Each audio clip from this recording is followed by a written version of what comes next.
Boa noite. Boa noite. Ataque aéreo dos Estados Unidos ao Afeganistão atinge o hospital do Médicos Sem Fronteiras, matando 19 pessoas. Padre anuncia que é gay e é afastado do cargo pelo Vaticano. Em reportagem, revista Época afirma que o ex-presidente Lula fazia lobby para Odebrecht na África. Em meio à crise econômica, lojas e empresas deixam de contratar temporários para o fim do ano.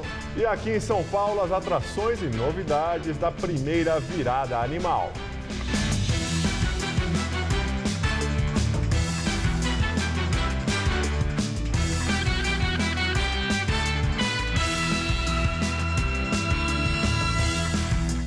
Ataque aéreo dos Estados Unidos no Afeganistão destrói o hospital da ONG Médicos Sem Fronteiras e deixa 19 mortos. O exército dos Estados Unidos reconheceu hoje que pode ter bombardeado um hospital na cidade afegã de Kunduz, que era administrado por um grupo de ajudantes do programa Médicos Sem Fronteiras. O ataque aéreo aconteceu por volta das 2h15 da manhã, horário local, e deixou pelo menos 37 feridos e outros 19 mortos. 12 funcionários do Médicos Sem Fronteiras morreram no ataque, além de 4 pacientes adultos e 3 crianças. De acordo com o porta-voz do Ministério da Saúde do Afeganistão, o hospital ficou praticamente destruído pelo fogo causado após o bombardeamento dos Estados Unidos. O Médicos Sem Fronteiras informou ainda que o ataque durou mais de 30 minutos e continuou mesmo após as autoridades militares afegãs e americanas terem sido informadas. A ONU afirmou que o ataque pode ser considerado um crime de guerra. O câncer de mama é o tipo de câncer mais comum entre as mulheres no mundo e no Brasil. Só neste ano, mais de 57 mil brasileiras vão começar a travar a batalha contra a doença, segundo estimativas do Instituto Nacional do Câncer. Para lembrar as mulheres sobre a necessidade de fazer exames preventivos, é que surgiu o movimento Outubro Rosa. O que essas 4 mulheres têm em comum? A vitória sobre o câncer de mama.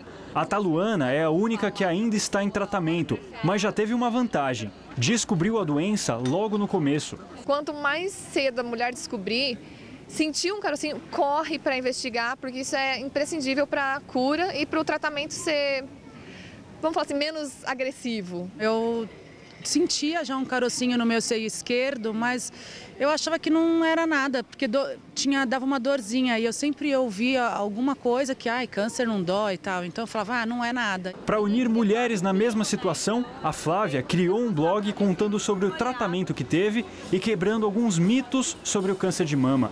Hoje já virou famosa por isso. Eu comecei o meu blog a partir do meu primeiro dia de quimioterapia. Um dia antes da minha primeira quimio, eu entrei no Facebook e eu procurei meus amigos e ninguém falava comigo. Eu pensei, o povo não está sabendo como lidar comigo, não está sabendo lidar. Então eu vou abrir uma página aqui no Facebook e vou mostrar o meu dia a dia para os meus amigos. Os amigos sumiram, né? Eu não sei se porque acharam que eu não teria mais saúde, se por medo de estar delicada. E então eu fui para a internet querer fazer novos amigos. Aí foi quando eu conheci a Flávia, porque ela tem um blog. A Beatriz se uniu a esse grupo, mas já conhecia o câncer de mama na própria família. Minha mãe morreu jovem, com 46 anos, de câncer de mama. A minha avó materna teve câncer de mama também, mas sobreviveu, morreu de velhinha aos 93 anos. É para lembrar casos assim e alertar para novos que a campanha Outubro Rosa já ilumina cartões postais da cidade de São Paulo. Aqui no Parque do Ibirapuera foi criado toda uma estrutura, olha só, para conscientizar o paulistano sobre o câncer de mama e convocar cada vez mais gente para essa luta. Luta enorme, do tamanho, de uma roda gigante. Mas para entrar nessa atração, tem que antes assistir a um vídeo sobre a doença. O que é o câncer de mama? É uma doença causada pela multiplicação anormal. E a mamografia, exame tão importante para descobrir o câncer, é feita aqui mesmo. No ano passado, essa mesma campanha atendeu 700 mulheres e descobriu o câncer em 7 delas. No Brasil, nós temos uma expectativa para 2015 de 57 mil novos casos, com 13 mil mortes. Então, é alto, né? A nossa mortalidade no Brasil, infelizmente, é alta devido à falta de acesso. Uma árvore de grande porte caiu e danificou uma passarela no terminal Bandeira, no centro da capital paulista. O acidente ocorreu na madrugada deste sábado devido às fortes chuvas que deixaram São Paulo em estado de alerta para alagamentos. Segundo a prefeitura, foram registradas 18 quedas de árvore em toda a cidade. A forte chuva que atingiu São Paulo na madrugada de hoje causou diversas quedas de árvores na cidade. Uma delas tombou no terminal Bandeira e danificou a passarela que liga o local à região do Anhangabaú, além de ter destruído outras estruturas do terminal, como grades e coberturas. Hoje, o sábado, foi de céu nublado e tempo abafado aqui na capital paulista. E será que o tempo continua assim amanhã? Vamos à previsão com Mariana Armentano. Depois das chuvas dos últimos dias, o tempo volta a ficar firme no sul do país. É que agora começa a predominar o ar seco de origem polar, que afasta as chuvas, mas em compensação derruba as temperaturas. O dia de sol, calor e tempo firme na praia só está garantido no litoral capixaba e em toda a costa nordestina. O domingo pode amanhecer com nevoeiro e temperaturas na casa dos 10 graus em Porto Alegre e dos 11 em Curitiba. À tarde, não vai fazer mais que 17 graus na capital paranaense e dos 20 graus em Florianópolis. Em Vitória, no Espírito Santo, faz até 34 graus amanhã à tarde. Em Salvador, 30, em Fortaleza, 31 e em Palmas, calorão na casa dos 41 graus. Para os paulistas, a previsão é de tempo firme apenas na região oeste do estado. Nas outras áreas do interior, chove a qualquer hora. As temperaturas caem, mas ainda fica aquela sensação de tempo abafado. Os termômetros vão marcar 29 graus em Presidente Bernardes e em Araçatuba e 30 graus na cidade de Araraquara. Em Caraguatatuba, no litoral, não vai fazer mais que 23 graus amanhã à tarde. Aqui na Grande São Paulo, o domingo também vai ser bem mais fresco que os últimos dias por causa do tempo fechado. Mas não há mais previsão de chuvas fortes. Nesta madrugada, mínima de 15 e máxima à tarde na casa dos 20 graus. E como a nebulosidade ainda persiste no começo da semana, a máxima prevista para segunda-feira é de apenas 21 graus. E na terça, como não deve chover mais, faz até 25 graus. Edifício Itália, na região central de São Paulo, tem princípio de incêndio. As chamas foram logo controladas pelos bombeiros. Ninguém ficou ferido. O fogo começou por volta das 8 da manhã no 40º andar do prédio onde fica o Terraço Itália. Segundo os bombeiros, uma panela no fogão do estabelecimento teria causado o incidente. Já de acordo com a Polícia Militar e com a equipe de segurança do edifício, o incêndio teria começado após a aplicação de um produto químico e o uso de uma máquina para a limpeza do carpete do Salão Nobre. Ao todo, 7 equipes dos bombeiros foram enviadas ao local. Segundo funcionários do prédio, o restaurante do Terraço Itália ficará fechado por uma semana. CUT realiza ato na Avenida Paulista em defesa da Petrobras e contra o ajuste fiscal do governo Dilma. Manifestantes da CUT e de outras centrais sindicais e movimentos sociais se reuniram em frente ao prédio da estatal e chegaram a fechar a via no sentido Paraíso. Cartazes criticavam o ministro da Fazenda, Joaquim Levy, e a atual política de ajuste do governo. Os participantes também protestaram contra a corrupção e gritavam palavras de ordem contra o presidente da Câmara, Eduardo Cunha, e o senador do PSDB, Aécio Neves. Os organizadores estimam que 8.000 pessoas tenham participado do ato. A Polícia Militar não divulgou números do protesto. Com as vendas afetadas por causa da crise econômica, empresas diminuem a contratação de funcionários temporários para o final do ano. Só 1 em cada 10 empresários pretende utilizar a mão de obra desses profissionais para o Natal. O fim de ano está logo aí. Época de árvores de Natal, guirlandas, presentes e o quebra-galho de muita gente, os empregos temporários. Pelo menos foi com isso que o Leonardo contou. No ano passado, ele trabalhou nesta fábrica que faz itens de decoração natalina e teve a oportunidade de voltar em 2015. Eu estava trabalhando com meu pai fazendo alguns bicos, ele é autônomo. Eles me ligaram, gostaram do meu serviço. Quebrou um galho? Quebrou muito. Nós temos um quadro fixo de 300 funcionários E daí, a partir do momento que começam a entrar os pedidos, nós começamos o contrato de temporários, né? E chegamos a dobrar o nosso quadro fixo. O funcionário novo, ele sempre tem alguma coisa a agregar, uma novidade, né? É uma coisa importante. Mas a empresa e o Leonardo tiveram sorte mesmo, porque agora são minoria. É que só 1 em cada 10 empresários brasileiros vai contratar mão de obra temporária para o Natal de 2015. Comparando com 2014, é um número quase 10 vezes menor de vagas criadas. E metade dos empresários acredita que vai vender menos neste final de ano. O movimento já caiu bastante. A gente não pega tanta fila, né? Pensou em varejo, pensou na 25 de março, paraíso de compras do centro de São Paulo. Mas até aqui tem pessimismo. O setor espera que haja não só menos compradores, como também menos vendedores. Esta loja de sapatos já está contando com um Natal não tão feliz. O gerente diz que se contratar mão de obra temporária, será bem menos do que nos anos anteriores, porque o perigo é que os baixos lucros de 2015 sequer cubram o custo de um novo funcionário. Essa crise aí vai reduzir um pouco, né? Não vai contratar da mesma forma que contrata os outros anos, entendeu? Já para o gerente desta loja, a melhor defesa é o ataque. A estratégia dele para se destacar é contratar ainda mais funcionários.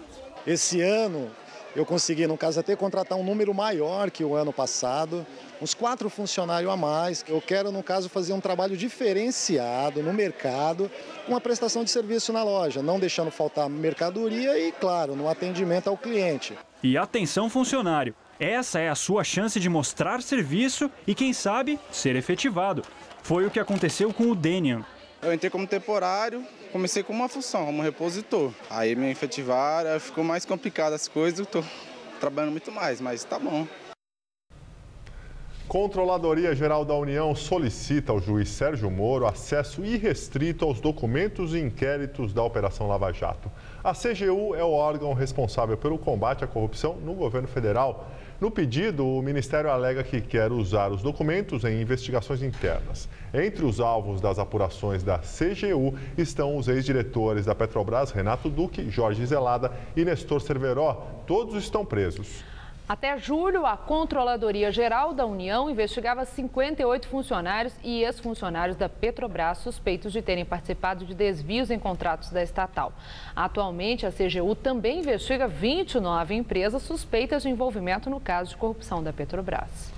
Reportagem de capa da revista Época desta semana afirma que o ex-presidente Lula fez lobby para a construtora Odebrecht em licitação na Guiné Equatorial. Segundo a publicação, o lobby no país africano teria ocorrido em março de 2013, depois que o ex-presidente Lula se encontrou com o presidente Teodoro Obiang e defendeu que empreiteiras nacionais realizassem obras de infraestrutura no país. A embaixadora do Brasil em Malabo, capital da Guiné Equatorial, Eliana da Costa e Silva Puglia, testemunhou a conversa. Segundo a revista, o relato sigiloso da embaixadora é a evidência mais forte de que Lula, após deixar o Planalto, passou a atuar como lobista da Odebrecht. A Época também afirma que já havia mostrado, por meio de telegramas do Itamaraty, que Lula fez lobby para a Odebrecht em Cuba, junto aos irmãos Castro, e que chegou a usar o nome da presidente Dilma Rousseff para assegurar que o BNDES continuaria financiando obras no país. Em resposta à Época, o Instituto Lula disse que vai processar jornalistas da revista e defendeu sua atuação dentro e fora do país. O texto afirma que o Instituto tem absoluta certeza da legalidade e lisura da conduta do ex-presidente Lula antes, durante e depois do exercício da presidência do país e da sua atuação pautada pelo interesse nacional. Já o BNDES disse que todos os contatos entre o presidente do banco, Luciano Coutinho, e o então presidente Lula ocorreram dentro do papel institucional de cada um e da mais absoluta lisura. Já a Odebrecht afirma que mantém uma relação institucional com Lula e que ele foi convidado para fazer palestras em eventos voltados a defender as potencialidades do Brasil e de suas empresas. A edição da revista Veja deste fim de semana também traz uma denúncia contra o ex-presidente Lula. Com a chamada de capa, ela passou a faixa Veja afirma que Dilma entregou o núcleo do governo a Lula e os grandes ministérios ao PMDB. A revista também traz uma reportagem na qual afirma que a empreiteira OAS, que está envolvida no escândalo de corrupção na Petrobras, pagou por uma reforma de um apartamento de Lula no Guarujá, litoral paulista. De acordo com a reportagem, o apartamento, um triplex, estaria em nome da OAS, mas pertenceria a Lula. Ainda segundo a revista, o apartamento está fechado e está à venda por R$ 2.300.000. A revista não traz o posicionamento de Lula sobre a denúncia. Saiba agora quais são os destaques das outras revistas semanais de informação. Do Fome Zero ao Escrúpulo Zero é a chamada da capa da Isto É. A revista afirma que a bandeira Tudo pelo Social foi enterrada pelo PT e que no lugar surgiu a bandeira do Tudo pelo Poder. Carta capital Levi contra o governo e vice-versa. De acordo com a publicação, intrigas, desconfianças e traições afastam cada vez mais o ministro da Fazenda do Palácio do Planalto. E agora as manchetes de amanhã dos principais jornais de São Paulo. O estado de São Paulo, o PMDB passa a controlar orçamento maior que PT. Segundo a publicação com a reforma que garantiu 7 ministérios ao PMDB, os membros do partido de Eduardo Cunha e Renan Calheiros vão gerir 99 bilhões de reais. Ainda de acordo com o jornal, o apoio pode assegurar vetos, mas não que o impeachment será barrado. Folha de São Paulo, controle de agrotóxicos em alimento é quase nulo. De acordo com o jornal, quando a fiscalização é feita, 1/3 das amostras apresenta riscos à saúde. Começou hoje em São Paulo a primeira edição da Virada Animal. Na programação, shows, festival gastronômico, moda, enfim, tudo para os bichos de estimação. Na contramão da crise, o mercado pet deve movimentar quase 18 bilhões de reais este ano. De longe, parece mais uma das já famosas feiras gastronômicas que dominam São Paulo, mas por aqui os frequentadores são outros. Se a preocupação é com a alimentação saudável, tem mandioquinha, carne bovina, cenoura, tudo desidratado para ter um baixo teor calórico. E a paixão é tanta que a própria dona experimenta as opções antes de levar para casa. Esse aqui é bovino e eu creio que meu gato vai gostar. Não tem sal, não tem açúcar e tem fibras, faz bem para a saúde. E é gostoso? Muito saboroso, dá para tomar até com uma cervejinha. E acredite, tem até cerveja para cachorro. Ela passa pelo mesmo tratamento da cerveja, contém levedo de cerveja, mas não possui álcool. Então é um caldo de carne vitamínico para o cachorro. Tá? Você pode servir normalmente para ele ou gelado ou quente. No Pet Shop Móvel, a cadelinha Iris aproveitou toda a mordomia como em um dia de princesa. Entre as roupinhas, estilo é o que não falta. E as roupas todas têm ajuste, você consegue ajustar a cintura exatamente do tamanho do cachorro. Então, se ele for mais gordinho, mais magrinho, ele vai ficar bem na roupa. A gente tem essa preocupação. Uma preocupação realmente com o bem-estar do próprio animal. Acima de tudo. O bem-estar deles, pra gente, é o que manda. Todas essas opções comprovam que este setor praticamente não sofreu com os efeitos da crise. De acordo com a Associação Brasileira da Indústria de Produtos para Animais de Estimação, a expectativa é fechar o balanço de 2015 em quase 18 bilhões de reais, 1 bilhão e 200 mil reais a mais que o faturamento do ano passado. Eu trabalhei nesse mercado, é um mercado que vale a pena a gente investir bastante e os animais são tudo, né? E em meio a tantos cuidados com os bichinhos, o principal objetivo do evento é arrecadar verba para construir um centro cirúrgico móvel que faça mutirões de castração em áreas carentes de São Paulo. Cada casal de cachorro pode dar mais de 5 mil filhotes uma vida inteira, entendeu? Então é muito importante que todo animal seja castrado, mesmo de raça. E vire a virada animal como virada cultural, né? Que seja anual o evento. Tem tudo para eles, tá lindo, maravilhoso, tá bonito, gostei.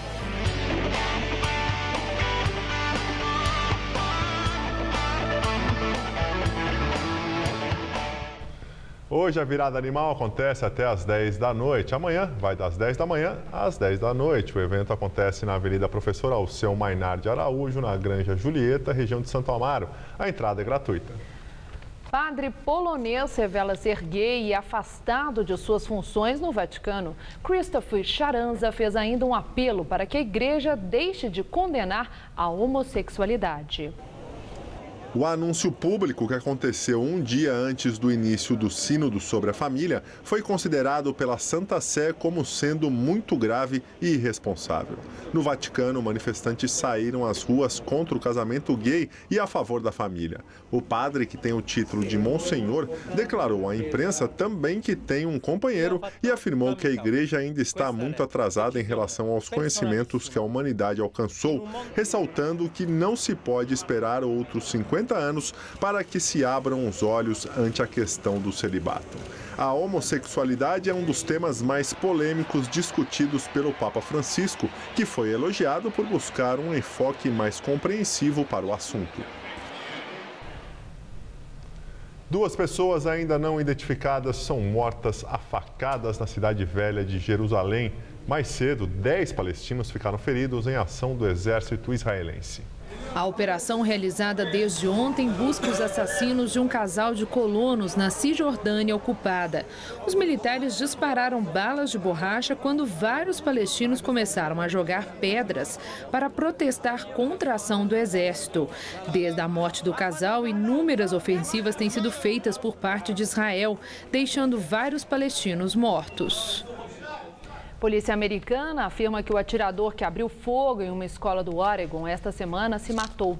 Inicialmente, acreditava-se que Christopher Messer, de 26 anos, tivesse sido morto pela polícia. Mas 2 dias após o massacre, a polícia divulgou o laudo da autópsia que indicou suicídio. O jovem matou 9 pessoas no ataque. A motivação do crime ainda é investigada. Protestos pró e contra a imigração marcam o sábado na Finlândia. O ato aconteceu em Tornio, cidade que faz fronteira com a Suécia e que vem sendo usada como porta de entrada de centenas de refugiados no país. O grupo contrário à chegada dos imigrantes alega que a entrada dessas pessoas pela fronteira é ilegal e que é uma irresponsabilidade dos países vizinhos permitir esse movimento. Já o grupo pró-refugiados, formado na maioria por jovens, defendeu os imigrantes e pediu respeito aos direitos humanos. O governo finlandês já anunciou que irá reduzir os benefícios sociais aos imigrantes. Os portugueses vão amanhã às urnas na eleição legislativa. Levantamentos mostram que o país está dividido. Institutos de pesquisas eleitorais mostraram que a diferença de votos entre o atual governo conservador e a oposição socialista seria pequena. A coalizão governista conta com 38% dos votos, contra 33% dos socialistas. 15% dos eleitores ainda estão indecisos. Ao contrário dos brasileiros, os portugueses votam num partido e não em um candidato específico. A Assembleia será composta por 230 parlamentares. Se o resultado das pesquisas se confirmar, o governo ficaria sem a maioria no parlamento. Equipes de resgate retomam buscas após o deslizamento de terra na Guatemala, que deixou 32 mortos. O deslizamento aconteceu na quinta-feira na comunidade de El Cambray 2, no município de Santa Catarina Pinula. A área já havia sido declarada de alto risco por estar localizada entre encostas e perto de um rio. As buscas tinham sido suspensas durante a noite por medida de segurança por causa da escuridão e da ameaça de novos temporais. De acordo com a imprensa local, bombeiros voluntários e alguns moradores vizinhos decidiram retomar as buscas porque ouviram vozes quando se preparavam para deixar o local. Cerca de 450 pessoas estão desaparecidas e o número de mortos ainda pode aumentar. Com o objetivo de dar uma nova estética à música popular brasileira, há 25 anos nascia a Orquestra Jazz Sinfônica do Estado de São Paulo. Nossa equipe mostra um pouco dessa história. São 82 músicos. É uma orquestra que tem todos os instrumentos de uma orquestra sinfônica clássica europeia, que toca Beethoven, acrescidos de uma big band, que é aquele conjunto típico do jazz norte-americano, que são 5 saxofones, 4 trombones, 4 trompetes. Além desses instrumentos, tem também o que a gente chama carinhosamente de cozinha, né? Baixo, guitarra, bateria e piano, que é a seção rítmica. Antônio de Almeida, o Toniquinho, é um dos veteranos. Baterista e um dos fundadores do grupo, ele fica ali, escondidinho no fundo do palco. A função dele nesse time, ele define com muito bom humor. A gente segura, faz um molho, o tempero, sabe aquele tomatinha, salsinha, a cebolinha, aquele negócio todo? Aquele tempero bem feito para poder calçar a orquestra, né? Fazer com que a orquestra se desenvolva. O Arlindo tem 3 trompetes, mas não troca o de 1969 por nada. Passei a vibrar mais, por isso que eu sinto que o material desse antigo é muito bom. Já o Irã está aqui graças ao incentivo do pai. Ainda menino, começou a longa carreira de trompetista nas antigas orquestras de baile, no interior de São Paulo. Com estrutura, tinha ônibus, viajava, Paraná, Minas, Santa Catarina e Rio Grande do Sul.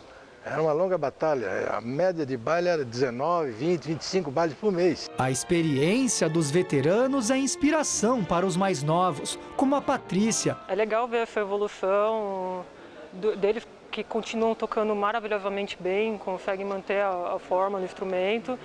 E dá aquele incentivo pra gente, né, de falar, não, posso chegar até a idade deles tocando. A Jazz Sinfônica produz em média 100 partituras por ano. Isso significa que lá se vão 2.000 peças criadas exclusivamente para ela. E o repertório agrega elementos não só do erudito, mas também da música contemporânea e da nossa MPB. Por exemplo, o João Bosco, que é um cara que já veio tocar aqui com a gente várias vezes, cantar aqui com a gente várias vezes e além de um grande compositor e cantor, um camarada que já virou nosso amigo. Então, te convido, João Bosco, quer se apresentar com a gente esse ano? Legal, o que você quer cantar? Eu quero cantar o Bêbado Equilibrista, eu quero cantar tal coisa. Aí eu posso dar uma sugestão, mas olha, tem aquela música sua que eu adoro também, vamos fazer tal. Aí a gente faz um acordo, né? Escolhidas as músicas, a gente chama os arranjadores e fala, ó, isso aqui, preciso escrever a partitura de orquestra. Eu já fiz tudo para ver se consegui. Botei alpiste para ver se ele comia. Botei no gato um espontâneo no alçapão, mas ele acha que o fubá que é boa alimentação. E o Jornal da Gazeta fica por aqui. A edição de hoje pode ser vista no site do Jornal da Gazeta. Uma boa noite e um ótimo domingo para você. Nós voltaremos na segunda-feira às 19 horas. Uma excelente noite para você. Até lá.